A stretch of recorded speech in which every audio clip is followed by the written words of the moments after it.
Persatuan Perdana atau nama penuhnya Persatuan Perantis Rangkaian Dagang Niaga Negeri Johor adalah sebuah persatuan yang telah didaftarkan bersama Jabatan Pendaftaran Pertubuhan Malaysia dan telah mendapat kelulusan penuh yang sah pada 5 hari bulan Disember 2022 dengan nombor pendaftarannya BPM-05-01-0512-2022. Persatuan ini didaftarkan di bawah kategori perdagangan dan subkategorinya adalah perkhidmatan sesuai dengan matlamat utama penubuhan persatuan.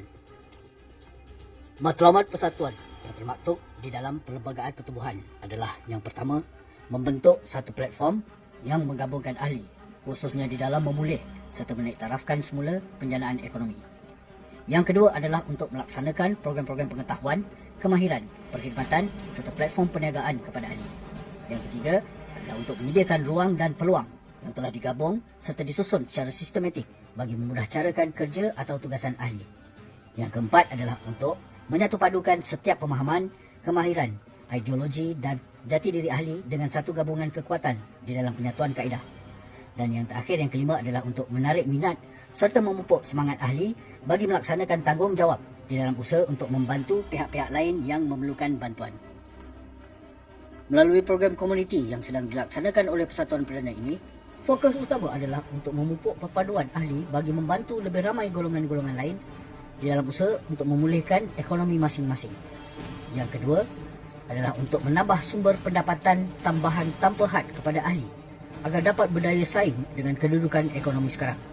Dan yang ketiga adalah untuk meningkat serta memperkasakan semula ekonomi ahli. Dan Persatuan Perdana amat mengalu-alukan kedatangan semua golongan yang terkesan dengan krisis ekonomi dunia kini.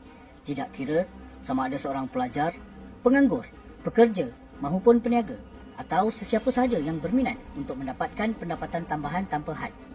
Hanya menjadi ahli bersekutu Persatuan Perdana dengan yuran keahlian seumur hidup dan bantu golongan-golongan lain dengan mengajak mereka untuk bersama-sama menyertai program komuniti ini. Jika anda mahukan pendapatan tambahan tanpa had di dalam usaha bagi membantu, memulih, meningkat serta memperkasakan semula ekonomi anda, sila klik link yang disertakan dengan segera tanpa melengahkan masa anda lagi. Dapatkan maklumat lanjut tentang program komuniti ini dan sertai Persatuan Perdana sebagai ahli bersekutu seumur hidup.